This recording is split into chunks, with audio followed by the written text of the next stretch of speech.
Hello everyone. I hope you all are safe and healthy. Thank you so much students for showing your love and support towards the YouTube channel Commerce by Pratik Majmudar. I am uploading the video for the subject Accountancy and Economics for Standard 11th and 12th Commerce GSEB board. I request everyone to share it maximum to the students who are studying in Standard 11th and 12th Commerce and who want to learn in depth the subject accountancy and economics. I have already completed two chapters in accountancy. First one, that is accounting and its terminology. For that I have uploaded 5 videos. Second chapter, that is dual effect of transaction and types of account. For that I have uploaded 10 videos. So in total for accountancy subject I have uploaded 15 videos just for two chapters. And same way for the economics I have uploaded in total 12 videos in which I have covered first chapter, that is economics and introduction, chapter number 2, that is fundamental concepts and terminologies, and the third chapter, that is demand. I have covered all these three chapters with 12 different videos. So for 11th commerce I have total at present uploaded 27 videos on my YouTube channel, and I hope you all have seen that. And if you haven't seen that, don't worry, I have shared the link in the description box. You can follow that playlist for the whole year. I assure you I am going to upload all the related content of 11th commerce. So today we are starting with the new chapter, that is chapter number 3, Introduction to Goods and Services Tax. So now when you heard this word tax, what does it mean? जब आप tax word सुनते हो तो आपके मन में क्या आता है सबसे पहले? ये तो गवर्नमेंट लेती है, सबको देना पड़ता है, इसमें कंपल्सन है और इसके वजह से हमारा मतलब इनकम कम हो जाती है, और ये सब चीजें हमारी दिमाग में तुरंत आ जाती है.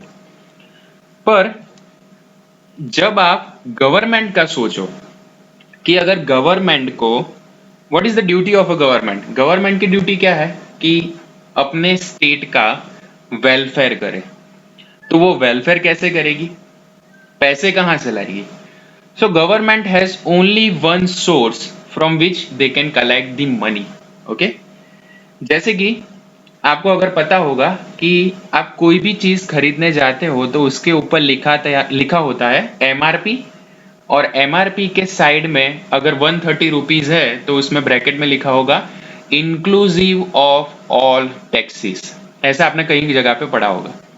सेम वे आपने, अगर आपके पापा सैलरी पे काम करते हैं या तो फिर बिजनेस करते हैं, तो आपने उनसे सुना होगा कि हमें तो ये टैक्स भरना है, अभी तो ये मंथ चल रहा है, ये मंथ के एंड में हमें टैक्स भरना पड़ेगा. ये सारी बातें सुनी होगी. पर आपको क्या एक्चुअल मीनिंग पता है? What does tax means? Tax का एक्चुअल मीनिंग क्या है? So tax is a compulsory financial charge or some other type of levy imposed upon a taxpayer, that means individual or the artificial intelligent person, anyone, by the government organization in order to collect the funds and spend them for the public welfare. इसका मतलब क्या होता है? ये एक compulsory financial इम्पोजन है. मतलब ये एक ऐसी चीज है जो कंपल्सरीली किसी भी आदमी पे डाल दी जाती है, या तो किसी भी आदमी की रिस्पॉन्सिबिलिटीज में आती है कि वो ये चीज पे करे.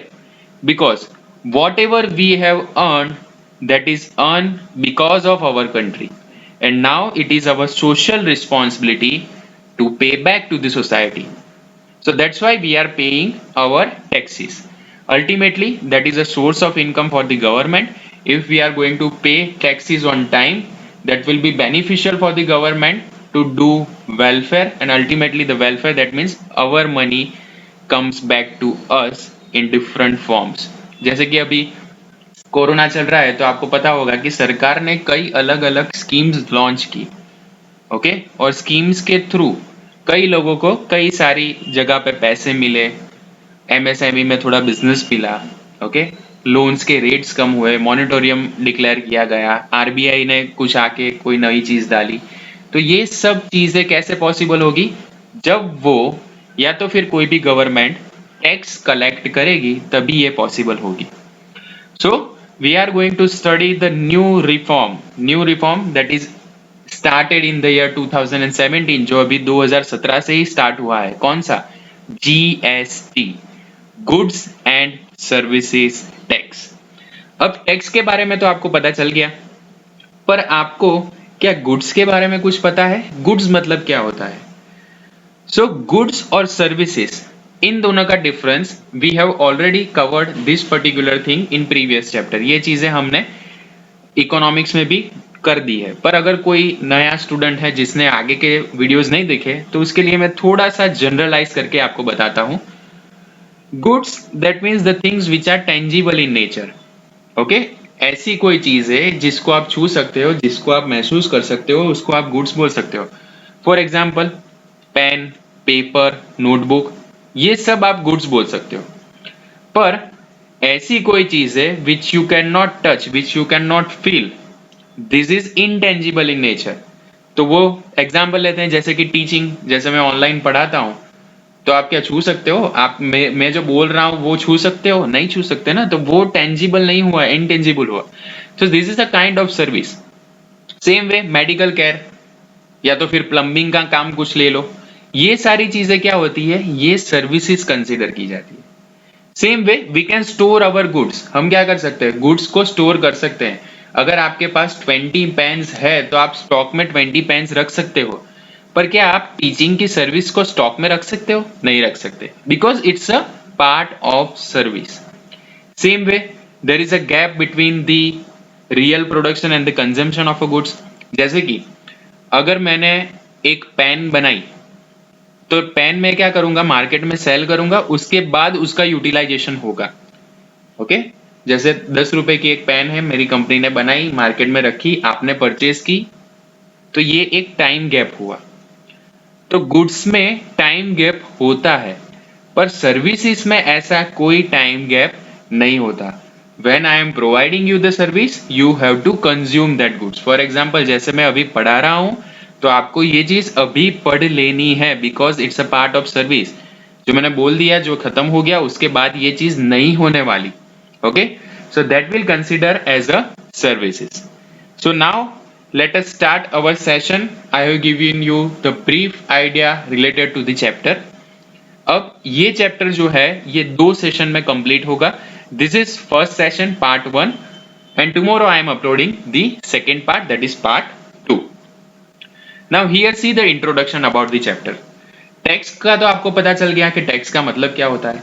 जैसे कि कोई भी चीज आपके ऊपर इम्पोज की, कोई भी चीज लेवी की, किस चीज के लिए? For the welfare of the society, तो उसे क्या कंसिडर किया जाएगा? उसे टैक्सेशन कंसिडर कर दिया जाएगा, ओके। तो टैक्सेशन बेसिकली इंडिया में जो कलेक्ट होता है वो 2 वेज से कलेक्ट होता है, 2 अलग अलग वे है। हम देखेंगे दोनों दोनों के बारे में थोड़ा थोड़ा समझेंगे। पहला वे कौन सा है? First one that is direct taxes. First वाला कौन सा है? Direct taxes. And second one that is indirect tax. अब ये दोनों टर्म आपके लिए नई है, तो उसके बारे में थोड़ा सा बता देता हूं। इतना सारा एग्जाम में नहीं आने वाला। इस चैप्टर में 2 ही इंपॉर्टेंट क्वेश्चंस है, वो मैं आपको बता दूंगा जैसे जैसे वो आगे आते जाएंगे। सबसे पहले डायरेक्ट टैक्स मतलब क्या? ये जो है, ये टैक्स कौन सा होता है? This tax is directly paid by the person to the government. मतलब ये जो टैक्स होता है वो कौन क्या करता है? जैसे कि एक आदमी है, तो वो डायरेक्टली अपना टैक्स डायरेक्टली गवर्नमेंट को पे कर देता है। और इनडायरेक्ट में क्या होगा? वो डायरेक्टली पे नहीं करता, वो ग्रुप ऑफ पर्सन को पे करता है, और आगे जाके वो आदमी दूसरे आदमी को पे करता है, मतलब फाइनली गवर्नमेंट को पे करता है। अब डायरेक्ट टैक्स और इनडायरेक्ट टैक्स ऐसे पता नहीं चलेगा, इसका एग्जाम्पल लेते हैं। सबसे पहले लेते हैं फॉर एग्जाम्पल कि अगर आप एक चीज समझ लो कि आती है इनकम टैक्स। जैसे कि मेरे फादर रेलवे में जॉब करते हैं, तो मार्च में उनको एक आईटीआर फॉर्म फिलअप करना होता है, इनकम टैक्स रिटर्न फाइल करना पड़ता है। उसके हिसाब से उनका जो भी इनकम के हिसाब से टैक्स लगता है वो उनको पे करना पड़ता है डायरेक्टली टू द गवर्नमेंट, तो उसे क्या कंसीडर कर दिया जाएगा, डायरेक्ट टैक्सेस। पर जैसे कि मेरी मम्मी आज मॉर्निंग में जागी और नीचे शॉप पे गई, अपने फ्लैट से उतर के नीचे शॉप पे गई और शॉप पे जाके उन्होंने कोलगेट लिया, तो कोलगेट लिया तो उसके अंदर ऐसा लिखा था कि price of the product MRP maximum retail price, उसमें लिखा था 59 रुपीज, और ब्रैकेट में ऐसा लिखा था inclusive of all taxes. Okay, तो मेरी मम्मी ने 59 रुपीज पे किए, घर पे आ गए। अब मैंने मम्मी से पूछा आपने टैक्स दिया, तो क्या मैंने तो कोई टैक्स नहीं दिया, उसने 59 रुपीज मांगे तो मैंने उसको दे दिया। तो मैंने बोला इनडायरेक्ट टैक्सेस आपने दिया है, तो क्या बोले कैसे। तो इनडायरेक्ट टैक्स हम कैसे पे करते हैं, जिस चीज के लिए, जिस भी सर्विसेज के लिए हम डायरेक्टली गवर्नमेंट को पैसे नहीं देते पर किसी और आदमी को देते हैं, जैसे कि मेरी मम्मी ने किसको पैसे दिए, शॉपकीपर को, तो वो जो शॉपकीपर के पास पैसे गए वो अल्टीमेटली टैक्स में कंसीडर किए जाएंगे। 59 रुपीज में से उनका जितना हिस्सा होगा वो निकाल लेंगे, और जो भी टैक्स बनता होगा वो क्या करेंगे, वो ट्रांसफर करेंगे किसको, गवर्नमेंट को। मतलब पहली सिचुएशन में जब मेरे पापा की सैलरी आती थी उसमें वो क्या करते थे, डायरेक्टली टैक्स पे करते थे, पर जब मेरी मम्मी कॉलगेट लेने गई तो वो चीज के लिए उसने क्या किया, इनडायरेक्ट टैक्स पे किया। सेम वे, जैसे कि आप अगर कोई थिएटर में मूवी देखने जाते हो, तो अगर आपने मूवी की टिकट्स अच्छे से देखी होगी तो उसके अंदर एक चीज लिखी हुई होती है, एंटरटेनमेंट टैक्स। तो ये जो एंटरटेनमेंट टैक्स है वो क्या है, वो टाइप ऑफ इनडायरेक्ट टैक्स है। आप थोड़ी ना गवर्नमेंट को एंटरटेनमेंट टैक्स देने जाते हो, आप क्या करते हो, आप थिएटर के जो भी काउंटर है वहां पे आपने पैसे जमा करवा दिए और फाइनली उसने क्या किया, उसने उसके हिसाब से आपको टिकट्स दे दी। So that is consider as a indirect tax. अब ये जो सब इनडायरेक्ट टैक्सेस थे वो कौन कौन कलेक्ट करता है, so all the indirect taxes are collected by the central government, state government and same way by the union territories. मतलब सेंट्रल भी कवर करता है, स्टेट भी उसको लेता है और यूनियन टेरिटरीज भी लेती है। So there are so many different type of taxes for that. India में बहुत सारे अलग अलग टाइप्स के टैक्सेस है, जैसे कि एक्साइज ड्यूटी है, वैट है, सर्विस टैक्स है, एंटरटेनमेंट टैक्स है, फिर कस्टम ड्यूटी है, ये इनकम टैक्स है, फिर कॉर्पोरेट टैक्स है, वेल्थ टैक्स है, गिफ्ट टैक्स है, एक्सपेंडिचर टैक्स है। इतने सारे अलग अलग टैक्सेस हम पे करने जाए तो सोचो कितनी दिक्कत होगी।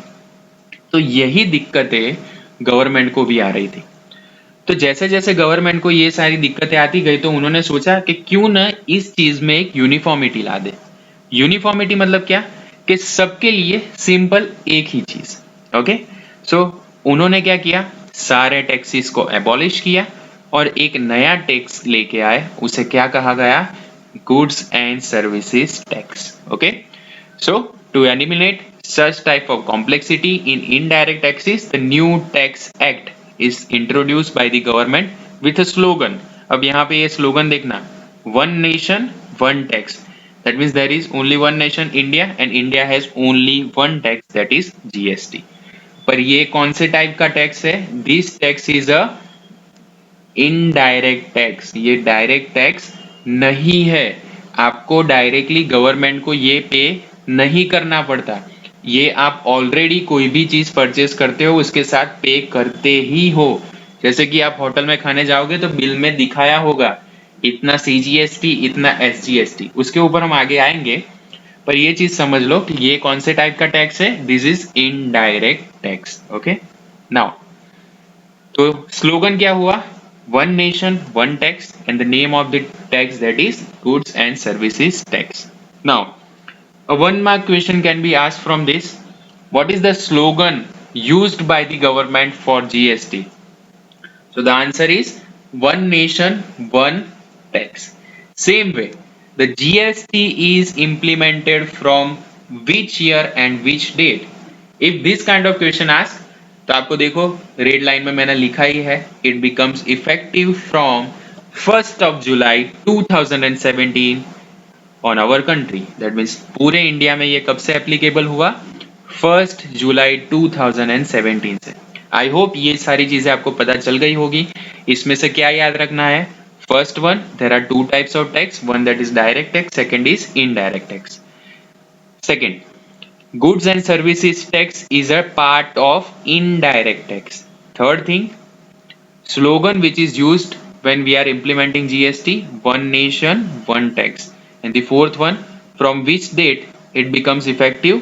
From 1st July 2017, it becomes implemented in our country. So, this is about the introduction. Now, previously there are so many different types of taxes. इसके लिए मैंने एक सिंपल एक स्लाइड बना दी है। जैसे कि देखो, कई टैक्स कौन कलेक्ट करता है? स्टेट करता है, कई यूनियन टेरिटरीज करती है, कोई सेंट्रल गवर्नमेंट करता है। जैसे कि सेंट्रल सेल्स टैक्स जो है वो सेंट्रल गवर्नमेंट करता था। एक्साइज ड्यूटी कौन करता था? सेंट्रल गवर्नमेंट करता था। कस्टम्स ड्यूटी कौन करता था? सेंट्रल गवर्नमेंट करता था। सर्विस टैक्स कौन करता था? सेंट्रल गवर्नमेंट करता था। जैसे कि मैंने अपने दौर में, मतलब जब मैं सीए करता था तो उस टाइम पे मैंने ये चीज पढ़ी थी कि सर्विस टैक्स पूरा पढ़ा था। तो सर्विस टैक्स में हम 94 अलग अलग सर्विसेज थी, उसके लिए अलग अलग अकाउंटिंग करते थे। 94 टाइप्स ऑफ सर्विसेज आते हैं। सोचो, अगर 94 अलग अलग सर्विसेज है तो उनके रूल्स और रेगुलेशंस भी अलग होंगे। होटल इंडस्ट्री के अलग, एजुकेशन के अलग, सारी चीजों के। अगर आप कोई और जगह पे जाओ, एनजीओज में जा रहे हो, तो उसके रूल्स एंड रेगुलेशंस अलग, हर चीज के अलग अलग रूल्स रेगुलेशन। तो ये तो सिर्फ मैंने सर्विस टैक्स की बात की कि जिसमें हम 94 सर्विसेज पढ़े थे। और जब हम आए उसके पहले के साल में, मतलब उसके प्रीवियस ईयर में 300 से ज्यादा सर्विसेज थी, उसको कम कम करके 94 किया था। तो सोचो, ये सारी सर्विसेज आप पढ़ोगे और इसका सबका कैलकुलेशन करोगे तो एक अकाउंटेंट थक नहीं जाएगा? तो ये भी एक सिचुएशन थी। सो इनडायरेक्ट टैक्सेस जैसे कि वैल्यू एडेड टैक्स, जिसको हम स्मॉल में कहते हैं वैट, फिर purchase tax, sales tax, entertainment tax, ये सारे जो टैक्स थे उनको बंद कर दिया। ये सारों को क्या कर दिया? सबको बंद कर दिया। और उसके जगह पे कौन सा टैक्स लेके आए? जीएसटी लेके आए, goods and services tax. Okay, so GST आया तो जीएसटी ऐसे तो नहीं आ गया होगा, तो उसके लिए भी जीएसटी जो एक्ट बना उसके अंदर 5 अलग अलग एक्ट्स बने। कौन कौन से? 5 अलग अलग एक्ट बने। अब देखो, बहुत इजी है, आपको याद क्या करना है? गुड्स एंड सर्विसेज टैक्स, ये आपको याद करना है। उसके आगे सिर्फ नाम लगा दो। सबसे पहले जैसे हमने बात की थी, कौन कौन टैक्स लेता था? सेंट्रल लेता था, स्टेट लेता था और यूनियन टेरिटरीज लेता था। ये तीन तो आपको याद हो गए।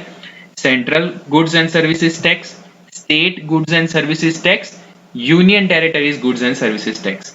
ये हो गया 3। उसके बाद क्या हुआ?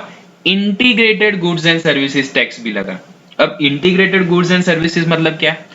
जैसे कि अगर स्टेट और सेंट्रल के बीच में कोई कोऑर्डिनेशन है, सेंट्रल या तो फिर यूनियन टेरिटरीज के बीच में कोई कोऑर्डिनेशन है, स्टेट या तो फिर यूनियन टेरिटरीज या तो फिर ये तीनों, मतलब जब ये सब एक स्टेट से लेके दूसरे स्टेट में कोलैबोरेशन होगा, एक जगह से दूसरी जगह पे अगर गुड्स और सर्विसेज ट्रांसफर हो रही है, तब हम आईजीएसटी कैलकुलेट करेंगे। कौन सा? आईजीएसटी। क्लियर? ओके।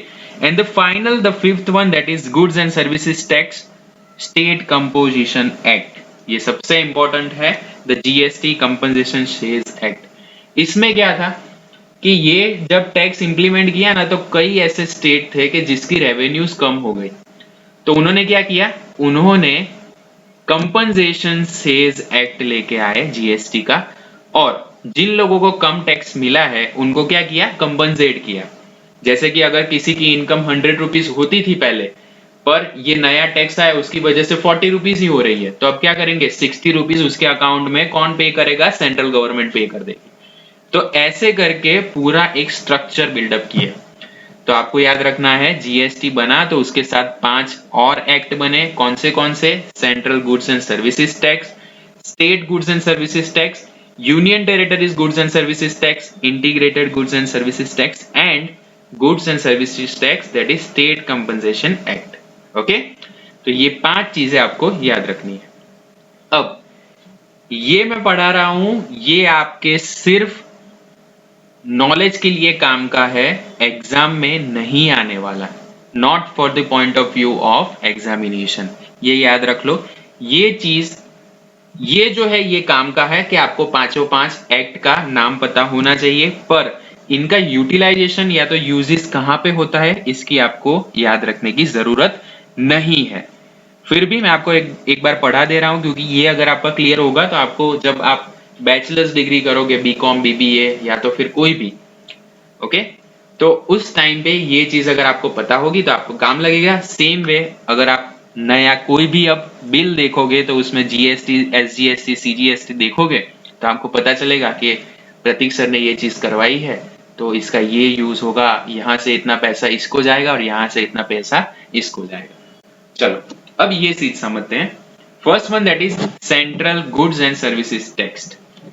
अब ये चीज समझो कि जब कोई भी ऐसी प्रोविजंस होगी which are related only with the central government's work, तो उसे क्या कंसीडर किया जाएगा? Central goods and services tax.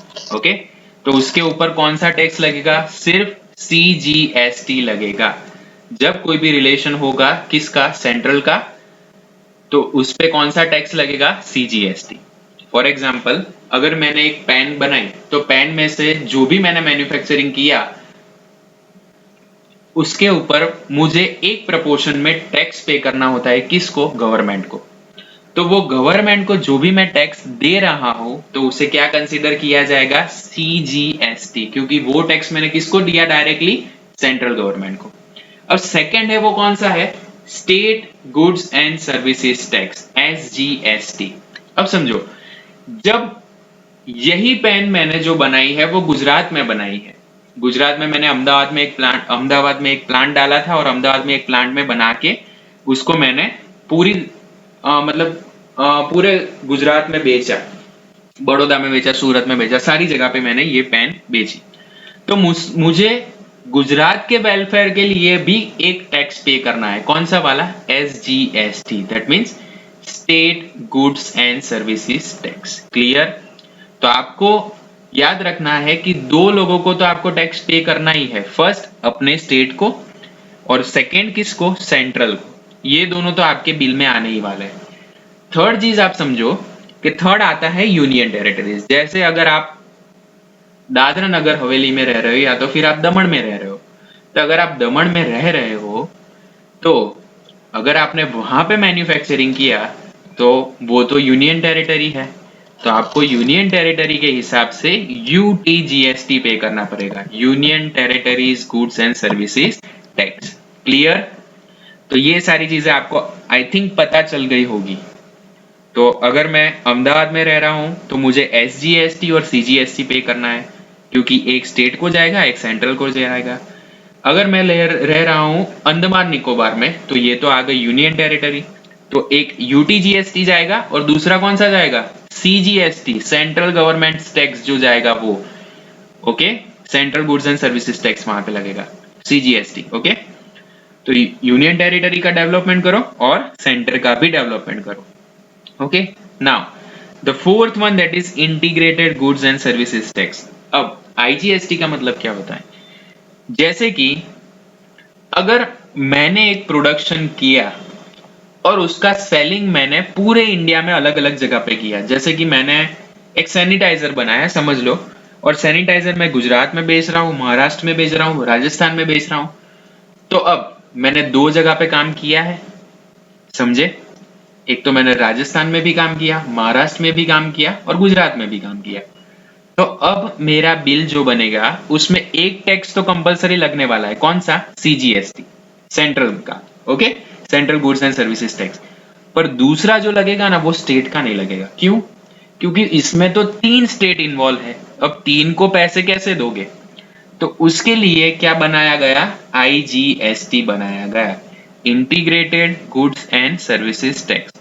When 2 states और 2 different type of union territories, या तो फिर एक स्टेट या तो यूनियन टेरिटरी या तो सब, मतलब ये सब जैसे कि इंडिया में 28 different type of states are there, 9 union territories है, तो उन सब के हिसाब से जो भी आपका कैलकुलेशन होता है, ओके, वो कंसिडर किया जाएगा किसके अंडर, आईजीएसटी के under. Okay, so this is the fourth part. And the fifth one जो मैंने प्रीवियस स्लाइड में आपको ऑलरेडी एक्सप्लेन किया है, goods and services compensation act.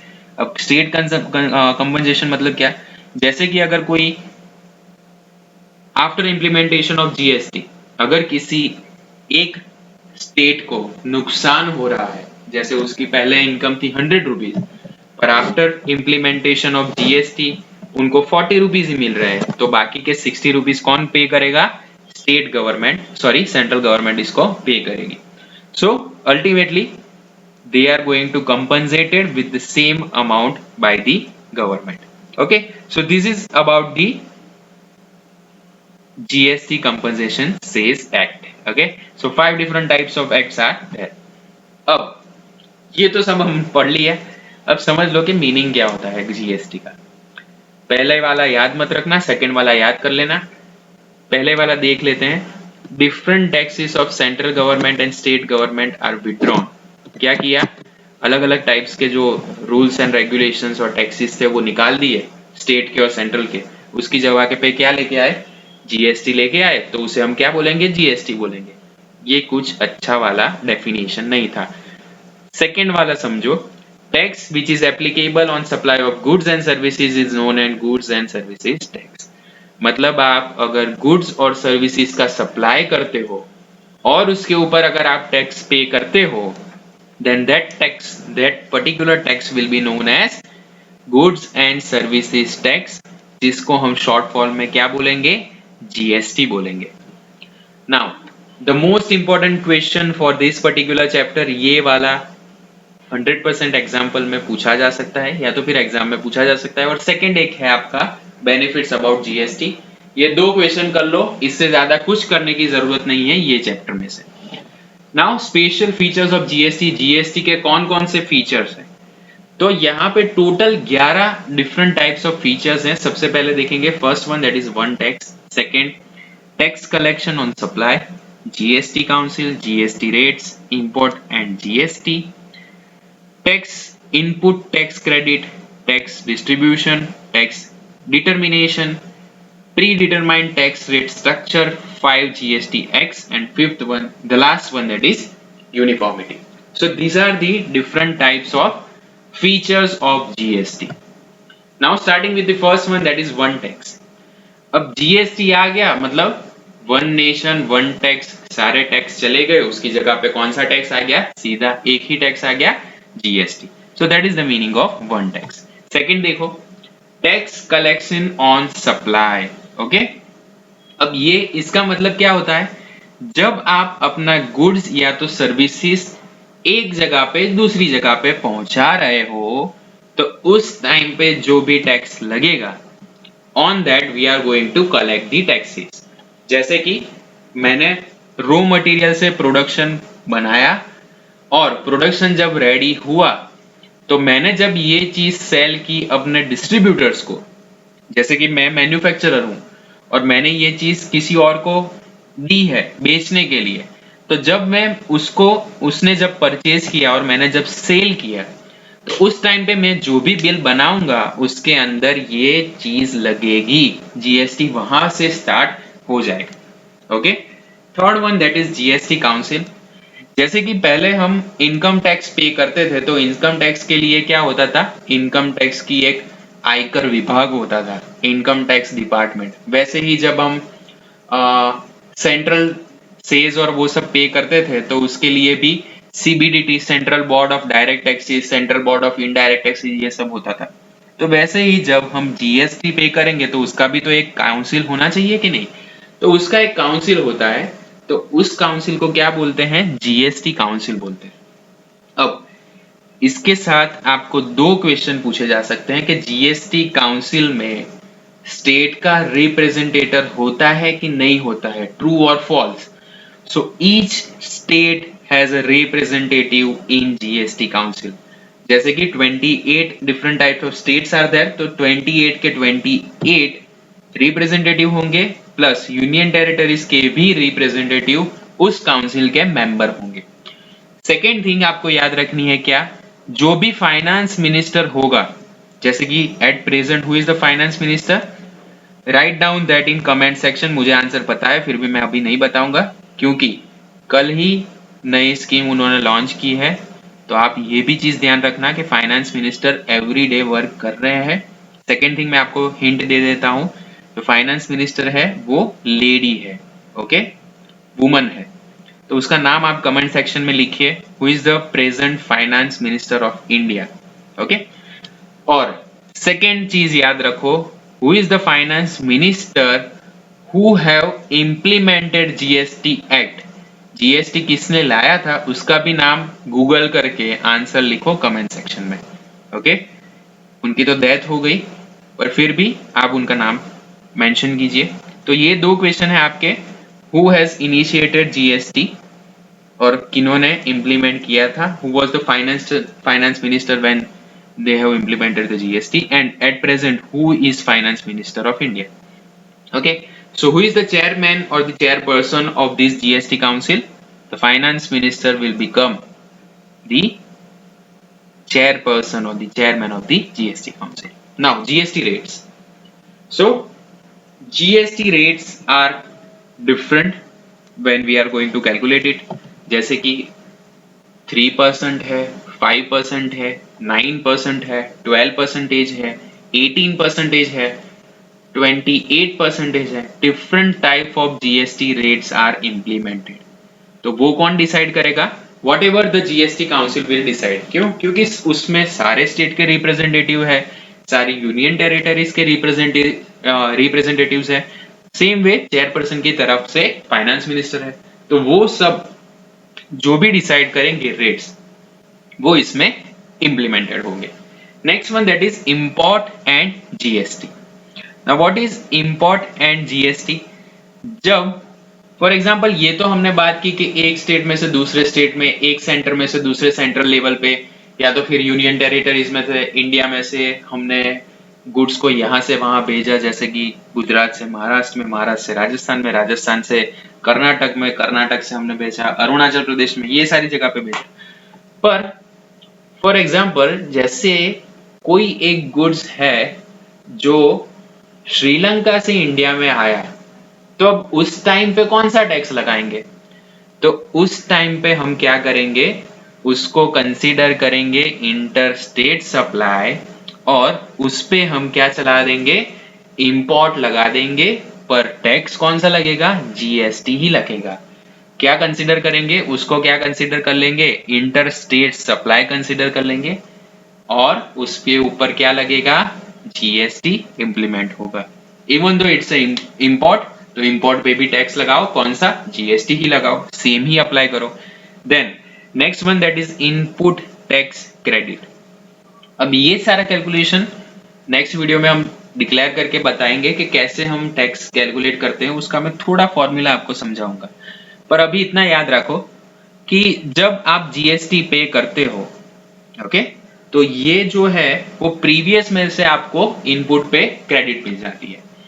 जैसे कि for example there is a manufacturing company, Prateek manufacturing company, जहां से एक लड़के ने, जिसका नाम था अमित, उसने एक गुड्स परचेज किया, तो उसके ऊपर आपको जीएसटी पे करना पड़ेगा। तो मतलब मैंने बिल बनाया, तो मैंने 1000 रुपए का बिल बनाया, उसमें जीएसटी का 120 रुपीज हुआ, टोटल हुआ 1120 रुपए। तो ये जो 1120 रुपए है वो अल्टीमेटली मुझे मिले, और उसमें से 120 रुपीज मुझे किसको देने हैं? गवर्नमेंट को देने हैं। तो उसमें लिखा होगा सीजीएसटी, एसजीएसटी, ये सब लिखा होगा। तो अमित को उसमें से क्या मिलेगा? इनपुट टैक्स क्रेडिट मिलेगा। अब इनपुट टैक्स क्रेडिट मतलब क्या? उसने भी 120 का, जो 1120 का उसके पास जो गुड्स आया होगा, उसमें उसने 120 पे किया है, पर एक्चुअली तो उसको 60 रुपीज ही पे करना था, तो उसको 60 रुपीज का क्रेडिट मिल जाएगा, उतना उसके बिल में से माइनस हो जाएगा। ये एक अच्छी सिस्टम डेवलप की है गवर्नमेंट ने, जिसकी वजह से लोग ज्यादा टैक्स पे करते हैं। और अगर आपको पता नहीं होगा तो मैं आपको बता दूं कि every month more than 1 lakh crore rupees की रेवेन्यू गवर्नमेंट की होती है just because of GST and just because of proper implementation of GST. Okay, so this is the sixth feature of the GST. Now the seventh one, tax distribution. तो अब ये जो है ये क्या है, सेंट्रल और जो स्टेट गवर्नमेंट होती है या तो फिर यूनियन टेरिटरीज होती है, उसके बीच में एक अप्रोप्रिएट सिस्टम हो गई कि जिसकी वजह से आप क्या करते हो, डिस्ट्रीब्यूशन ऑफ टैक्सेस कर देते हो।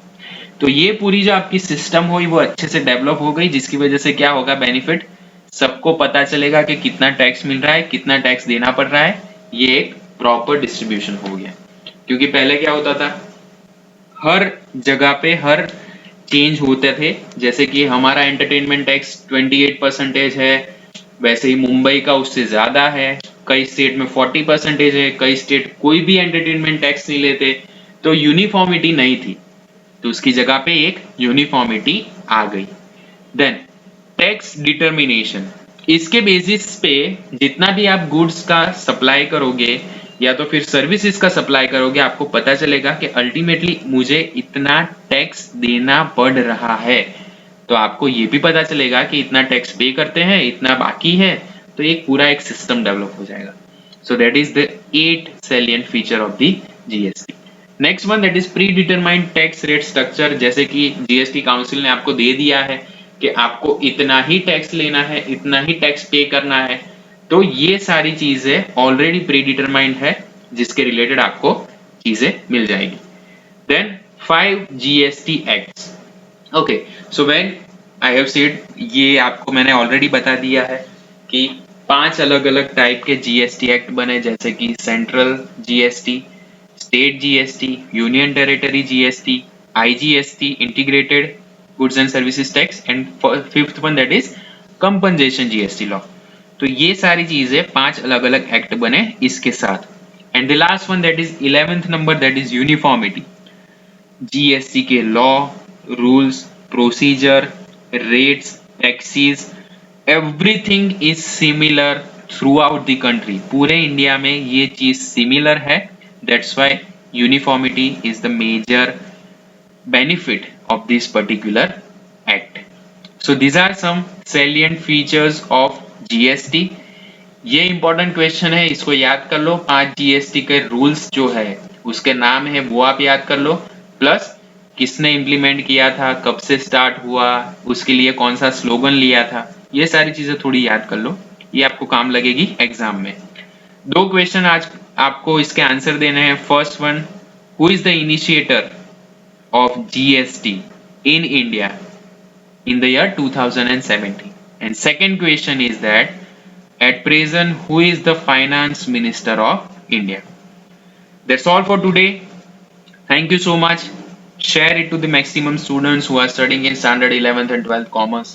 उनको भी ये चीज फॉरवर्ड करो, क्योंकि जितनी आपको जरूरत है उतनी ही उनको भी जरूरत है अच्छी चीजें सीखने की।